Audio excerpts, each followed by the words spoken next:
Thought pink polos I hurt the rock before Cam got the shit to pop. The doors is closed. I felt like bad boy street. Hello guys, it's Zoe and welcome back to my channel. I hope you're all doing amazing. Today I'm going to show you how I installed this beautiful blonde wig from WestKissHair. You'll see it in a second, but this is all the stuff that I got inside of the packaging. I got like a wig cap, an edge brush, the usual bits, but I got this wig in a 13x4 24-inch and a small cap size. This is apparently 180 density. I'm only just seeing that now.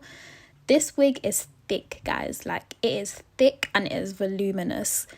It's giving 200% density, so I don't know if they put the wig in like the wrong packaging or something, but like, wow, if it's 180, they're doing amazing. But anyway, as you can see, it's a beautiful blonde, honey blonde with brown, warm brown roots, and they curled it for me, which I love.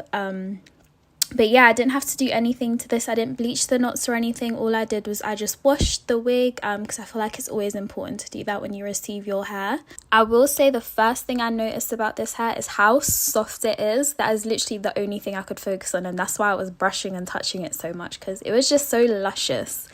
But yeah, moving on to the install. This is me with my wig cap on, and as you can see, I've styled the wig on the mannequin head as I always do. All I did was pluck the wig, wash it, and then straighten it, because I wanted it straight for today, and put it in the middle part.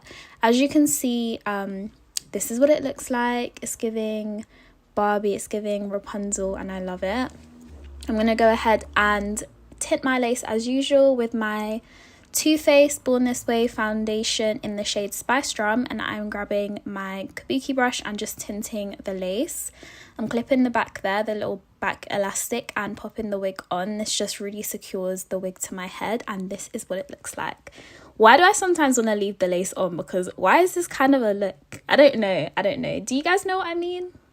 Anyways, as you can see, this is what it looks like on. The color is beautiful. I'm gonna section off my hair at the front, and I'm gonna focus on just getting rid of the excess lace around my ears, because it just makes cutting all the lace a lot easier. So I just always get this out of the way to begin with, and then once I have done this, I'm gonna go ahead and cut little tabs, as you can see I'm doing here, on either side of the head.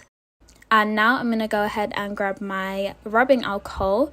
You should use 90%, this is 70%, but yeah, you just want to clean your hairline, and this is going to make sure the glue lasts as long as possible. And for glue, I am going to use the Better The Melt lace glue, and I put on about 2 to 3 layers of this. I always do around 2 to 3, it just depends on how long you want it to last.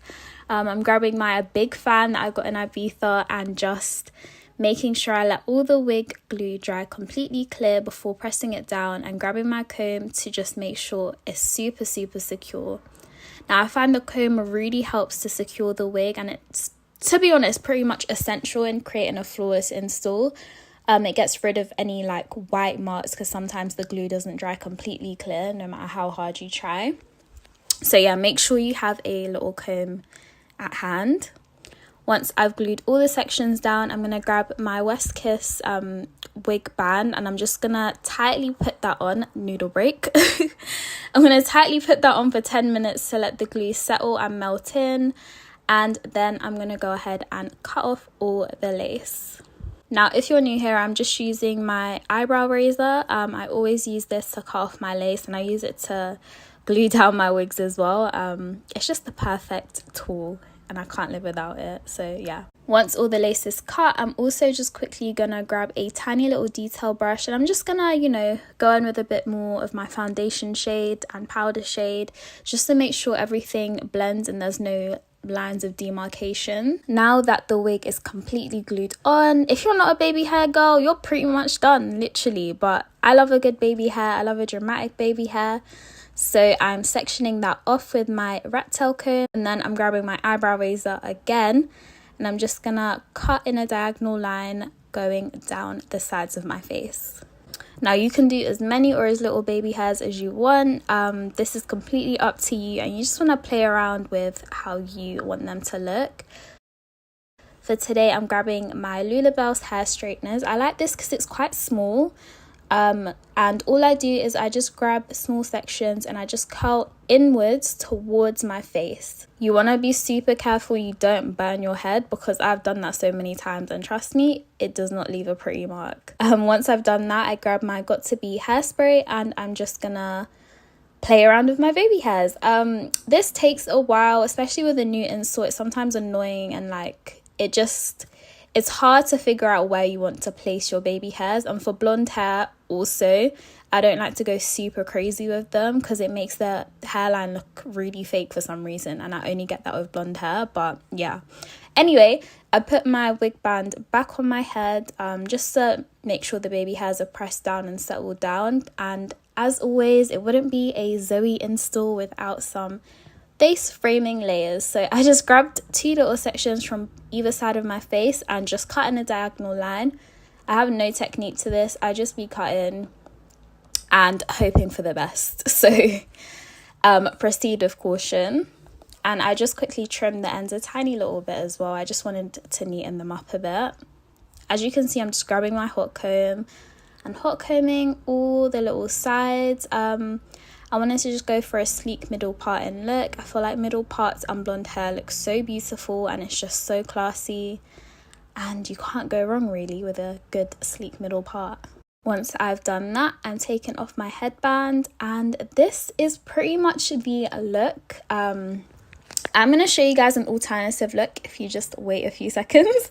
But this is the hair and I'm so obsessed with it, guys. It's so beautiful and I feel like it's the perfect black girl blonde. Like, it's not too harsh and it complements our skin tone so well. Even if you're not black, this is going to look so sexy on you. I just love it. But yeah, for the second look, I just wanted to play around with the hair and see what I could create. But I wanted to do like a half up, half down claw clip type of thing. So as you can see, I've just sectioned off those 2 face framing layers and I'm just grabbing like half my hair, like the top layer, and just combing it all back, making sure it's super sleek and super flat.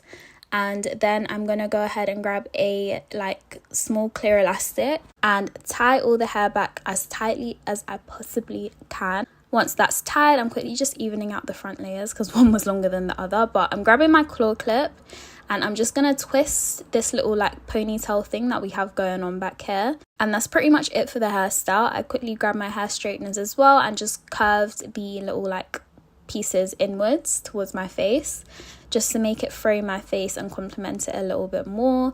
And this is basically the hairstyle, guys. I hope you enjoyed the video. I hope you enjoyed this little like hairstyle. Let me know if you guys try it. But yeah, like, comment and subscribe and I'll see you in my next video. Bye guys.